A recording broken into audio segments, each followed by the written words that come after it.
let's see what's really happened during 2020. The apocalypse, actually. It's that bad. The last day of the decade must have seemed like the end of days.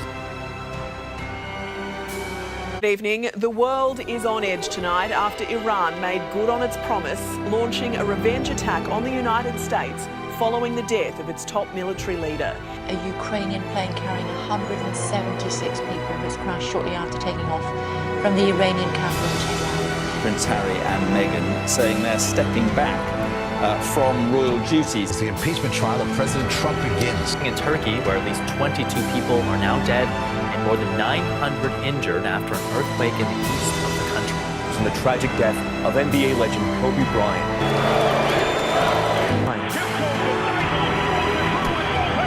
The man who could score 81 points in a single game. From flames to flash floods. Showing a white police officer kneeling on the neck of a black man named George Floyd. Protests in hundreds of cities across all 50 states. COVID-19. Out of Malaysia, Malaysian Prime Minister Muhyiddin Yassin has announced a nationwide lockdown to curb the spread of COVID-19 in the country. It will take effect from Wednesday until the end of the month. Now, this comes after the number of cases in Malaysia surged past 500. Kerajaan memutuskan untuk melaksanakan perintah kawalan pergerakan mulai 18 Mac 2020 iaitu lusa hingga 31 Mac 2020 di seluruh negara.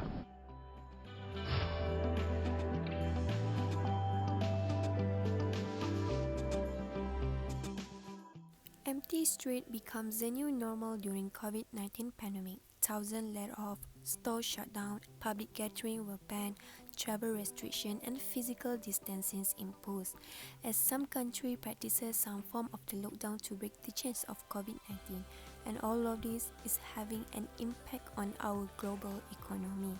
Industry like airline, import-export company, tourism, retailer, advanced restaurant and many other non-essential services had been closed. The United Nations said we missed $2 trillion shortfall in our global income, which is really a threat to the world as well. So, how is it? It's been half of the years and so many things happened. During this hard time, we all having a crisis, especially in financial. So I'm here to talk about how to invest your personal growth during this hard time. So let's move on. As you guys know, there is no way to save money on everything, as you still have to spend to survive. However, this is how you can at least identify what you can cut down on. This is especially helpful if you had your salary cut during the MCO, and these are the steps. First, examine your expenses for the past 12 months. You have to know where your expenses go in every month, where you spend your money. Is it during the utility bills? Are you spending your money in rent house or many more? Second one is identify the items that are the top 10 most significant expenses. You have to know what you're buying every month, where your money goes to every month. And the third one, find out the top 10 recurring costs. Maybe with this step you can cut more costs in your life. By doing this, you get better overview of what costs you can pay and which one are integral to keep. And here is the second one, which is do not touch your savings unless it's an emergency. It is important to remember that your savings are not your travel funds. They should be kept separate. For example, your saving must be separated by your needs, which one is for your house, which one is for the cars, and which one is for the travel. While I admit it is very tempting to touch your saving, I find it helpful to impose certain measures to make your saving less accessible to you. Which is, if you can open a specific saving account with a different bank from your main salary account, then create a monthly auto transfer to that saving account. And the best way is do your best to forget that you have that account. Then lastly, keep your desire to buy something by thinking twice. You have to think twice before you buy anything. Is it very useful for you or not? Let's move on to the next step, which is online business. As we all know, during this hard time, we cannot go outside, we cannot go to work or make money, so we have to stay home, right? So online business is the best way for you and for us to build our personal growth. You can make money by cook dishes or bake goods to your family, friend, or any of your online friends. It is the best way to make money with online business because you basically just need cooking skills and media platforms such as Instagram, Facebook, Lazada, or Shopee. It is not just only foods, you can sell anything such as shoes, bag, and as long as it's legal, so you can sell to any platform. Depending on what you sell, you might get income per day, so it's really easy for the beginners. Here the next step, which is avoid emotional spending. During MCO, you may experience more negative moods and emotion. For some reason, we tend to making unnecessary purchases on a whim.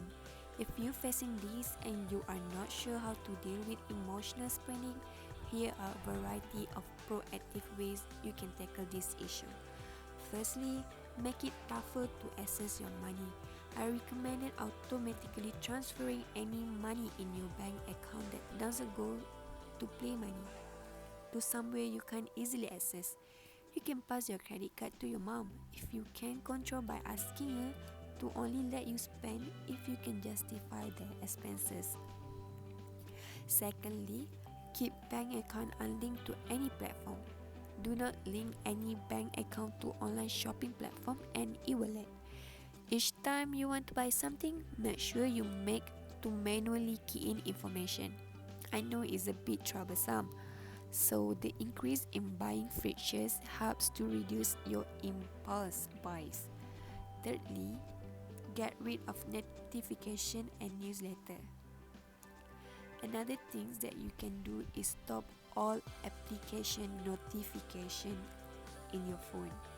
For example, like Lazada, Shopee, or from any online business. And make sure to unsubscribe from newsletter so you don't get exposed to news deal. Because if you get exposed, you are in a dangerous situation. And the last one is check your subscription.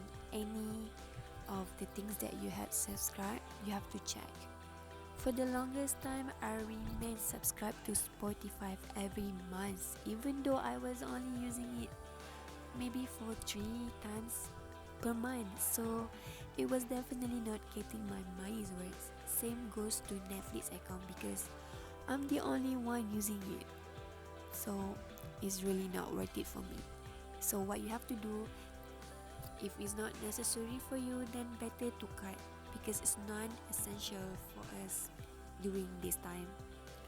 For example, like Netflix, YouTube, Spotify, you have to cut it because it's non-essential for us. Well, you can always resubscribe when your finances or status is more secure. So that's all for today, guys. Thank you for your time, and I hope that this COVID-19 issue will come to the end where we all can get our freedom back and be happy again. Don't worry, you are not alone. We're facing this problem together, and be strong about it. Don't forget to wear your mask. Don't forget to wash your hands and wear hand sanitizer when you go outside. Okay? Be safe and be kind. Thank you for your time. Don't forget to like and subscribe to this video. Thank you. Bye.